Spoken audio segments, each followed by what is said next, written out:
Peut-être avez-vous dans votre entourage quelqu'un, dans votre famille, parmi vos amis, vos connaissances, qui suit une diète cétogène et vous êtes bien emmerdé quand cette personne vient manger chez vous parce que vous ne savez pas quoi lui faire à manger. Et si c'est votre cas, cette vidéo est pour vous. Je me nomme Merlin. S'amuser avec son cerveau, ça peut être très dangereux. Je suis bien d'accord avec vous. Qui êtes-vous donc? Je me nomme Merlin. S'amuser avec son cerveau, ça peut être très dangereux. Non, je discutais avec l'ordinateur. Donc dans cette vidéo, je vais vous montrer très simplement comment vous pouvez faire pour composer un repas qui soit parfaitement cétogène, qui va rendre votre invité cétogène très content parce que non seulement ça sera bon, mais en plus ça va lui permettre de rester en cétose. Même si vous savez pas vraiment en quoi ça consiste, vous avez certainement entendu cette expression et donc vous savez que c'est important pour cette personne de pas sortir de cétose. Donc ce repas en fait, je vais vous montrer comment le faire très simplement et avec quelles proportions pour que votre invité reste en cétose et qu'il soit content et qu'en plus ce soit bon, parce que dites-vous bien que quand on est en diète cétogène, c'est pas si facile d'aller manger chez quelqu'un. Et même si cet invité il vous dit souvent mais t'inquiète, je vais me débrouiller, vous avez peut-être envie de lui faire plaisir en fait, vous avez peut-être envie de cuisiner quelque chose qui va bien pour lui, vous avez peut-être envie de lui simplifier la tâche et qu'il soit content à la fin. Donc c'est exactement l'objet de cette vidéo. Je vais vous donner à chaque fois plusieurs options, enfin au moins deux. Une très facile si vous n'avez pas de temps et pas trop d'ingrédients, et une un petit peu plus complexe si vous avez envie de cuisiner pour cette personne ou si c'est pour une occasion, etc. Je pense que rien que pour saluer l'intention de cette vidéo, il serait de bon ton de mettre un petit like, un petit pouce bleu, ça ne coûte pas cher. Et allons-y, je vous montre comment vous pouvez cuisiner ça. Peut-être que vous avez prévu de commencer par un apéro. Donc un apéro, il y a toujours des trucs à boire et quelques petits trucs à manger. Pour ce qui concerne la boisson, il est évident que votre cétogène ne va pas prendre de bière, ne va pas prendre de jus de fruits, ne va pas prendre de soda. Qu'est-ce que vous pouvez donc lui donner qui soit un petit peu moins triste que juste de l'eau? Là, je vous propose une seule option. Je vous propose de faire une boisson qui est une sorte de mojito sans sucre et sans alcool, et qui est absolument délicieuse et en général ça fait mouche. Donc il vous faut de la menthe, il vous faut de l'eau pétillante et il vous faut un demi citron vert. Je vais vous montrer comment on fait. Si vous n'avez pas envie de regarder la recette, retenez simplement que la clé de la réussite c'est d'écraser la menthe. Si vous n'écrasez pas la menthe au pilon, ça sera ni fait ni à faire, ça n'aura aucun goût et ça sera fade. Pour réussir, il faut absolument écraser la menthe. Alors je commence par couper mon citron vert en quartiers. Finalement j'ai décidé d'en mettre un entier, mais bon la plupart du temps vous pouvez vous contenter d'un demi. Ensuite je vais placer mes quartiers dans le mortier, je vais ajouter des feuilles de menthe, j'en mets en général entre 8 et 12, moi j'aime bien quand ça a bien le goût. Et là commence l'étape la plus importante dont je vous parlais tout à l'heure, vous écrasez à gogo, vous écrasez bien les quartiers pour qu'ils rendent leur jus et vous écrasez également les feuilles avec. Et puis une fois que c'est fait, vous trouvez un joli récipient, n'est-ce pas? Vous mettez tout dedans, vous ajoutez l'eau pétillante, vous touillez bien et c'est bon. Voilà, c'est prêt en 5 minutes, c'est une de mes boissons préférées. Si vous avez des glaçons, vous pouvez mettre des glaçons. Si vous voulez faire un vrai mojito et mettre de l'alcool, vous pouvez rajouter une dose de rhum blanc par exemple, mais je vous conseille quand même de demander avant à votre cétogène s'il veut de l'alcool, parce qu'il y a de fortes chances qu'il n'en veuille pas en vérité. Il y a de fortes chances qu'il vous dise non, j'en prendrai plus tard. Donc posez-lui la question avant. Et petit tips, si vous achetez la menthe à l'avance, et que vous avez peur qu'elle se fane, je vous conseille de la conserver dans un torchon mouillé dans le frigo. C'est une astuce de ma mère, maman super keto m'a appris ça il y a très longtemps, c'est très bien pour conserver la menthe. Avec votre apéro, vous allez certainement grignoter quelques petits trucs. Qu'est-ce que peut manger un cétogène à l'apéro? Déjà vous pouvez lui acheter des noix de macadamia, il va les adorer surtout si elles sont salées. Vous pouvez surtout lui faire le classique, c'est-à-dire lui faire un guacamole. Vous pouvez lui faire un guacamole classique en écrasant l'avocat et mettant des épices mexicaines. Évitez simplement de mettre trop d'oignons ou de tomates dans la recette. Ou vous pouvez faire une autre recette de guacamole qui risque de lui plaire encore plus parce qu'elle sera encore plus riche en potassium. Il faut savoir que le cétogène aime l'avocat parce que c'est gras, ça contient des oméga 7, mais aussi parce que c'est une de ses seules sources de potassium et il en a besoin. Donc si vous lui fournissez des aliments riches en potassium, votre petit cétogène va être refait. Si vous voulez lui faire encore plus plaisir, vous pouvez faire une recette de guacamole au citron et à la coriandre, parce que la coriandre c'est aussi très riche en potassium et ça évitera, vous savez, la recette classique où il y a effectivement l'oignon et la tomate. Donc vous écrasez votre avocat avec des feuilles de coriandre, avec un petit peu de jus de citron et un petit peu de sel. Et vous allez voir que votre cétogène sera tellement content qu'il n'aura même pas envie ni besoin d'avoir des choses pour dipper. Vous savez, Souvent, le guacamole, on le mange en dippant des chips. Donnez simplement une cuillère à votre cétogène et il sera ravi de manger votre guacamole comme ça. Si vraiment vous voulez lui fournir des choses à dipper, vous pouvez lui donner des petits bâtonnets de concombre ou des petits choux-fleurs en fleurette, pas de carottes, il en mangera pas, ça ira très bien. Mais franchement, à la cuillère, ça fonctionne très bien. Vous pouvez aussi mettre sur la table des olives ou de la tapenade, ça aussi, c'est riche en gras, faible en glucides, il va adorer. Autre option possible, si vous avez un petit peu plus de budget et que vous faites une entrée et pas vraiment un apéro, bah vous pouvez utiliser le classique foie gras qui marchera à tous les coups, ou vous pouvez faire des asperges vertes ou blanches avec une mayonnaise. Alors évidemment, c'est pas toujours la saison des asperges, et puis tout le monde n'a pas le temps de faire la mayonnaise, mais si vous voulez faire plaisir à votre cétogène, vous faites une mayonnaise maison avec de l'huile d'olive et il sera le plus heureux du monde. Prévoyez une plus grosse quantité de mayonnaise que pour une personne normale parce que votre petit cétogène ne se contentera pas d'une petite cuillère de mayonnaise. Il va en manger pas mal.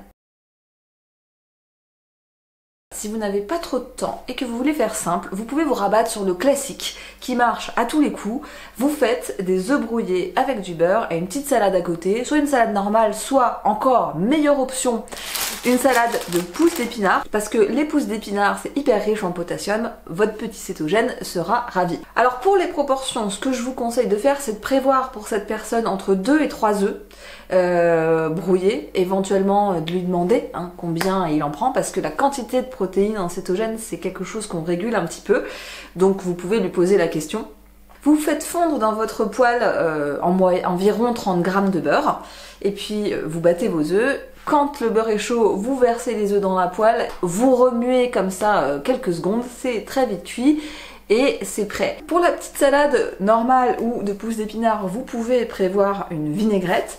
Dans cette vinaigrette, vous pouvez mettre les ingrédients traditionnels, vous pouvez mettre de la moutarde, je vous conseille de mettre plutôt de l'huile d'olive, pas de colza ou de tournesol pour votre petit cétogène. Si vous souhaitez mettre du vinaigre, vous pouvez, mais pas de vinaigre balsamique parce que c'est un petit peu sucré pour lui. Si vous avez un petit peu plus de temps pour cuisiner, qu'est-ce que vous pouvez faire? Vous allez commencer par choisir une viande. Vous pouvez prendre quelque chose de très simple, vous pouvez prendre un steak haché. Si vous choisissez un steak haché ou une pièce de bœuf, choisissez quelque chose qui est plutôt gras, choisissez plutôt une entrecôte, choisissez un steak haché 15% de matière grasse et non pas 5% de matière grasse. Vous pouvez choisir une pièce de porc qui soit grasse, vous pouvez choisir de l'agneau, surtout si vous faites un repas un petit peu pimpé, voilà, la côtelette d'agneau c'est quand même génial parce que c'est assez gras puis c'est délicieux, vous pouvez prendre des travers de porc, enfin voilà, vous pouvez faire en fait ce que vous voulez avec la viande, mais de préférence quelque chose de gras. Pour accompagner, vous pouvez utiliser des légumes comme du chou-fleur, du brocoli, et si vous avez un peu de temps et que vous avez envie de perfectionner un peu le truc, vous pouvez lui faire une purée. La purée de chou-fleur, la purée de brocoli, même la purée de céleri, ça fonctionne très très bien, parce qu'en fait vous pouvez incorporer pas mal de beurre à l'intérieur, c'est délicieux, la plupart des gens aiment ça, et ça accompagne très bien la pièce de viande. Si à la base vous aviez prévu de faire des pâtes pour tout le monde, par exemple, vous aviez prévu de faire des pâtes bolognaises ou de faire des pâtes à carbonara ou j'en sais rien, des pâtes à la crème et au saumon, sachez que votre cétogène ne peut pas manger de pâtes. Mais vous pouvez acheter des pâtes de konjac, on trouve ça dans les supermarchés, ça ressemble à ça. C'est contenu dans un petit sachet comme ça avec du liquide, ça a donc une texture de spaghetti, mais ce n'est pas de la farine à l'intérieur, c'est quelque chose qui ne contient pas de glucides, donc ça convient à une personne en diète cétogène. Donc vous pouvez par exemple faire votre sauce, faire votre sauce bolognaise, faire votre carbonara, faire votre saumon à la crème, et puis mettre une partie de la sauce avec ça. C'est très très simple à utiliser. En fait, vous ouvrez le sachet, vous mettez dans une passoire, passez sous l'eau, vous égouttez et c'est prêt. Vous n'avez même pas besoin de le cuire, vous avez juste besoin de le réchauffer. Donc, comme je vous disais, d'un côté vous allez cuire vos pâtes pour tout le monde, vous allez rincer vos spaghettis de konjac, et puis vous avez juste à ajouter votre sauce à la fin, soit votre carbo, soit votre bolognaise, soit votre pesto, enfin quel que soit ce que vous avez choisi, ça reste une très très bonne option. On les trouve dans les supermarchés, souvent au rayon, vous savez, des produits diététiques, des produits minceurs, les trucs, ça c'est la marque Gaylord Other, c'est à peu près la seule qu'on trouve pour l'instant dans les supermarchés. Venons-en maintenant au sujet du dessert. Alors, il est important de souligner que votre cétogène ne s'attend pas à ce que vous lui fassiez un dessert. Il y a de fortes chances qu'il ait très bien mangé ce que vous avez fait jusque-là, et la plupart du temps, il n'en mange pas. Donc vous n'avez pas besoin de vous tracasser avec le dessert. Néanmoins, si vous avez quand même envie de lui montrer que vous avez une petite attention pour lui, il y a des options. Qu'est-ce qu'un cétogène peut bien manger au dessert, sachant qu'il ne peut pas manger de sucre et pas non plus de glucides? Déjà, ce que vous pouvez faire, c'est dans un magasin, lui acheter du chocolat 100%. On va dire que entre 95% de cacao et 100% de cacao, c'est des chocolats qu'on peut consommer en diète cétogène. Donc dans les magasins bio, vous allez en trouver. Ces marques-là, par exemple, sont pas mal. Vous en trouvez même dans les grandes surfaces. Lindt en fait. Il n'est pas très bon, mais il en fait. La plupart du temps, c'est quand même dans les magasins bio que vous aurez le plus de choix là-dessus. Si, en fait, en guise de dessert, vous proposez une boisson chaude à votre cétogène avec un morceau de chocolat noir, vous verrez qu'il sera ravi. Vous pouvez, si c'est la saison et que vous en trouvez, lui acheter une noix de coco fraîche. Il ne boira pas le jus qui est à l'intérieur, mais il peut manger la chair en petite quantité. Et vous pouvez également, si c'est pas la saison des noix de coco ou vous n'en trouvez pas, lui acheter du yaourt de coco. Alors, si vous choisissez le yaourt de coco, soyez un peu prudent parce qu'il y a des marques qui font n'importe quoi. Il y a des marques qui vont rajouter du soja, il y a des marques qui rajoutent de l'avoine, de la protéine de pois, des amidons et des fécules que votre cétogène ne pourra pas consommer. Donc si vous voulez vraiment acheter du yaourt, soyez bien prudent, choisissez les marques qui ont des bonnes compositions et que je vais vous citer tout de suite. Abbott Kinney's, donc cette marque-là, vous pouvez prendre. Prenez les versions nature pour être tranquille. Vous pouvez prendre la marque Harvest Moon, qui est plus difficile à trouver mais qu'on trouve quand même. Et vous pouvez prendre la meilleure, la marque Ya. Prenez vraiment Ya Coco nature, sinon malheureusement il pourra pas manger son petit dessert. Donc ça c'était pour les options les plus simples de dessert. S'il vous prend l'envie de cuisiner un petit dessert pour votre cétogène, c'est possible. Il existe des recettes qui sont relativement simples. La seule difficulté finalement, c'est qu'il va vous falloir un sucrant et vous ne pouvez pas utiliser votre sucre ou votre sirop d'agave, etc. Il vous faut un sucrant qui soit compatible avec la diète cétogène parce qu'il ne va pas contenir de glucides et pas faire monter la glycémie. Et ça, la plupart des gens n'en ont pas à la maison. Donc si vous voulez cuisiner un dessert, il va vous falloir soit une stevia liquide du type de celle-là qui vous permet de sucrer les aliments, soit un sucrant en poudre que l'on appelle de l'érythritol. Le nom effraie un petit peu comme ça. C'est pas si difficile à trouver. Maintenant, on en trouve pas mal dans les magasins bio. Par exemple, à la Vie Claire, vous pouvez le trouver sous le nom de Edulco-Bio. Mais en fait, c'est de l'érythritol. Vous pouvez aussi utiliser du xylitol, que plus de gens ont et qui est plus facile à trouver, mais le xylitol est quand même un peu moins bien. Si vous voulez vraiment faire un truc dans les règles, il vaut mieux utiliser soit la stevia, soit l'érythritol. Si vous n'avez pas de magasin bio à proximité ou que votre magasin bio n'a pas, vous pouvez trouver celui-ci très facilement. C'est un érythritol fabriqué en France. Vous pouvez le trouver sur Amazon, il sera en 2 jours chez vous. Voilà, le seul inconvénient c'est qu'il est en grosse quantité, là vous avez 1 kilo, vous n'aurez peut-être pas l'utilité d'1 kilo d'érythritol, déjà que moi je l'ai pas, alors vous... Pour que cette vidéo soit complète, je vous propose donc une recette de dessert qui n'est pas de mon cru, parce que c'est pas très marrant. J'ai décidé de choisir une recette sur le site de Low Carb Frenchy, ou Olivier. Là j'ai choisi une recette de bowl cake, mais vous avez aussi une recette de mousse au chocolat qui est très bien. Je voulais faire la mousse au chocolat, mais mon batteur est cassé, je ne peux pas la faire parce qu'il faut faire monter les blancs en neige, et là je ne vais pas pouvoir. Donc du coup, je me suis rabattue sur la recette de bowl cake parce qu'elle est très bien aussi. Pour faire la recette du bowl cake d'Olivier, il va vous falloir 40 g de chocolat noir 100%, 40 g de beurre, 2 cuillères de crème fraîche, enfin 2 cuillères de crème, de préférence de la crème fraîche. Et il va vous falloir 2 cuillères à soupe de farine d'amande ou de farine de coco. Donc si vous n'avez pas ça dans vos placards, ça se trouve très facilement en magasin bio, l'un ou l'autre. Il vous faut 1 cuillère à soupe du fameux érythritol. Donc comme je vous disais, soit vous le trouvez en magasin bio, à la Vie Claire il s'appelle Edulco-Bio. Si vous ne le trouvez pas dans votre magasin, vous pouvez le commander et je vous mets les références en barre de description. Si vous le prenez sur Amazon, ça va arriver très vite. Il vous faut un demi sachet de levure et il vous faut un œuf. Et c'est parti pour la recette. Bon, alors là j'ai mis les 40 g de chocolat, même si on voit rien, et les 40 g de beurre, et on va les faire fondre au micro-ondes.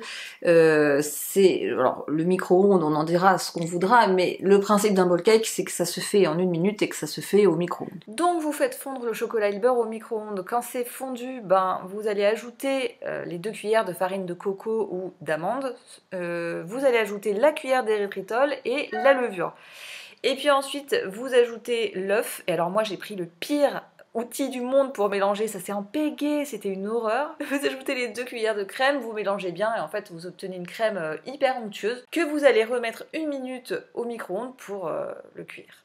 C'est la magie du bowl cake. Il n'y avait rien et maintenant, il y a un cake. Alors Olivier vous dit que vous pouvez rajouter une crème... une cuillère de crème fraîche par-dessus. Moi j'ai préféré mettre les 2 cuillères à l'intérieur parce que j'aime bien que ça soit crémeux. On va goûter.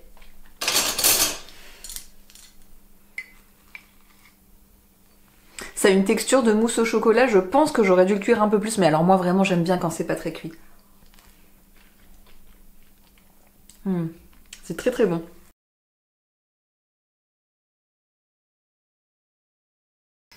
Donc je vous remettrai en lien le site de Low Carb Frenchy où vous pourrez retrouver sa recette et puis d'autres, et ainsi que sa chaîne YouTube. En fait c'est très très simple de composer un repas pour quelqu'un qui est en diète cétogène.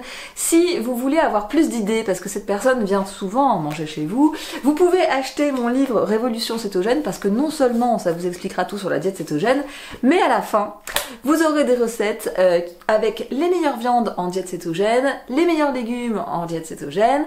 Vous avez même des recettes de dessert que vous pouvez faire pour votre petit cétogène. Si vous cherchez à acquérir ce merveilleux ouvrage, sachez que vous pouvez le commander dans n'importe quel Fnac, De Citre, Cultura, ou même chez votre libraire. Vous pouvez demander à commander, c'est possible pour lui. Et vous pouvez aussi le commander directement à l'éditeur. Je vous mets le lien en dessous dans la barre de description. C'est la façon la plus rapide de l'avoir directement chez vous. J'espère que cette vidéo vous a aidé, que votre petit cétogène sera content du repas.